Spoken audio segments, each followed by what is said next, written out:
തിരുവനന്തപുരം നഗരസഭയിൽ തൈക്കാട് വാർഡിൽ ഇത്തവണ BJP ശക്തനായ ഒരു സ്ഥാനാർത്ഥിയാണ് നിർത്തിയിട്ടുള്ളത്. ഇത്തവണ നമ്മുടെ കൂടെ നിൽക്കുന്നത് ഇദ്ദേഹത്തിൻ്റെ ഒരു കസ്തൂരി എന്നാണ്. അപ്പോൾ അതായത് വെൽ എഡ്യൂക്കേറ്റഡ് ആയ ഒരു എഞ്ചിനീയറാണ്. അപ്പോൾ BJP ഒന്നും കാണാതെ ഒരു LDFൻ്റെ കോട്ടയിലേക്കൊരു സ്ഥാനാർത്ഥിയെ, ഒരു ശക്തനായ സ്ഥാനാർത്ഥിയെ ഇറക്കില്ല നമുക്കറിയാം.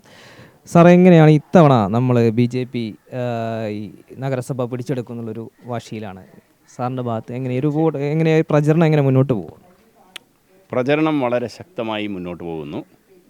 ഈ വാർഡിൽ എന്നെ സ്ഥാനാർത്ഥിയായി പ്രഖ്യാപിക്കുന്നത് മറ്റ് രണ്ട് സ്ഥാനാർത്ഥികളും എതിർ സ്ഥാനാർത്ഥികളും പ്രചരണം വളരെ മുന്നിൽ പോയതിന് ശേഷം, അവരുടെ തെരഞ്ഞെടുപ്പിൻ്റെ ചുവരെഴുത്തും പോസ്റ്ററും ഫ്ലക്സും എല്ലാം വന്നതിന് ശേഷം, ഒരു മിനി കൊട്ടിക്കലാശം വരെ ഇവിടെ ഒരു LDF നടത്തിയതിന് ശേഷം ആണ് എന്നെ ഇവിടുത്തെ സ്ഥാനാർത്ഥിയായി പ്രഖ്യാപിക്കുന്നത്.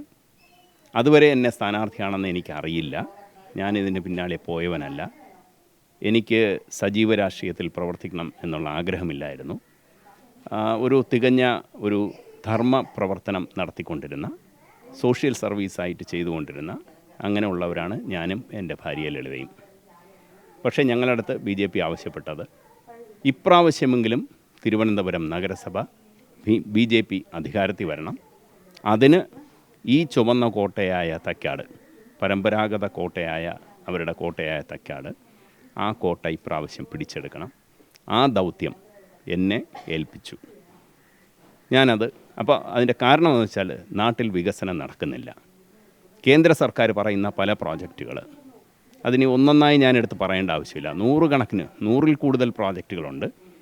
ഇതിൽ ഏറ്റവും പ്രധാനമായി ഞാൻ കാണുന്നത്, ഒന്ന്, 70 വയസ്സിന് മുകളിലുള്ള ആൾക്കാർക്ക് സൗജന്യ ചികിത്സ.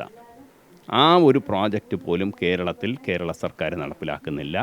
ഇവിടുത്തെ കോർപ്പറേഷൻ നടപ്പിലാക്കാൻ അതിന് മുതിരുന്നില്ല. റോഡ് വികസനം, നമ്മുടെ സ്മാർട്ട് സിറ്റി, 10 വർഷം മുമ്പേ മറ്റ് നഗരങ്ങളിൽ ഭാരതത്തിൽ സ്മാർട്ട് സിറ്റി പ്രോജക്റ്റുമായി ബന്ധപ്പെട്ട് വളരെ വലിയ വികസനങ്ങൾ നടന്നിട്ടും ഇവിടെ ആ ഫണ്ട് ഉപയോഗിക്കാതെ അത് വകമാറ്റി ചെലവാക്കാൻ കഴിയാത്തത് കൊണ്ട് അവസാനം ലാപ്സാവി പോയും എന്ന് വന്നപ്പോഴാണ് നമ്മുടെ ഈ തൈക്കാട് കൂടെ പോകുന്ന ഒരു പോർഷൻ സ്മാർട്ട് സിറ്റിയുടെ റോഡ്, അതിൻ്റെ വികസനം നടന്നത്. പക്ഷേ അതുപോലും ഞങ്ങളാണ് ചെയ്തത് എന്ന് പറഞ്ഞ് 5 പൈസ ചിലവാക്കാത്ത കേരള സർക്കാരും കോർപ്പറേഷനും അത് വെച്ച് ഫ്ലക്സ് ബോർഡ് അടിക്കാനായിട്ട് അവർക്ക് ഒരു ഉളുപ്പുമില്ല. പക്ഷേ ജനങ്ങൾക്കറിയാം സത്യാവസ്ഥ. ഞാൻ ഈ നാട്ടിൽ, നിങ്ങൾ ഈ വന്ന വഴി കണ്ടു കാണും, ഒരാളിനെ ആശുപത്രി കൊണ്ടുപോകാൻ പറ്റില്ല. ഒരു വയസ്സായ ആളിന് നടന്നു പോകാനുള്ള വഴിയില്ല. എന്തിന് റോഡിൽ ഫുട്പാത്ത് ഉണ്ടാക്കിയാൽ സ്ക്വയർ ഫീറ്റിന് 2000 രൂപയ്ക്ക് മേലിൽ ചിലവ് ബില്ലെഴുതി എടുക്കുന്ന ഇവിടുത്തെ ഫുട്പാത്തുകൾ, അത് ഒരു വയസ്സായ മനുഷ്യന് അതുവഴി സേഫായി നടന്നു പോകാൻ കഴിയില്ല. ഇതാണ് അവസ്ഥ. ഇതിനൊരു മാറ്റം ഉണ്ടാവണം.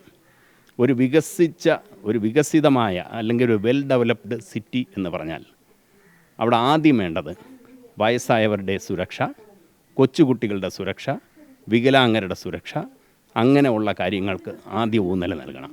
ഇതില്ലാത്ത വെറും പണം വാരിയെടുക്കാൻ, പണം മോട്ടിക്കാൻ വേണ്ടിയുള്ള ഡെവലപ്മെൻറ്റ് ആക്ടിവിറ്റിയാണ് തിരുവനന്തപുരം കോർപ്പറേഷനിൽ നടന്നുകൊണ്ടിരിക്കുന്നത്. ഇതിനൊരു മാറ്റം ഉണ്ടാക്കണം. ഞാനൊരു എഞ്ചിനീയറാണ്, അതിനുപരി ഞാനൊരു ഇൻഡസ്ട്രിയൽ ഡിസൈനറാണ്.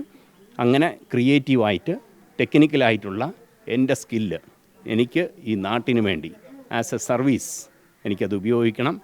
ഞാൻ still will continue as A professional. അതിൻ്റെ അനുവാദം BJP നേതാക്കൾ എനിക്ക് തന്നിട്ടുണ്ട്. ഇത് രണ്ടും സൈഡ് ബൈ സൈഡ് കൊണ്ടുപോകും. നാട്ടുകാർ കൂടെയുണ്ട്, ഒരു സംശയമില്ല. ഇത്തവണ തൈക്കാട് ജയിക്കും.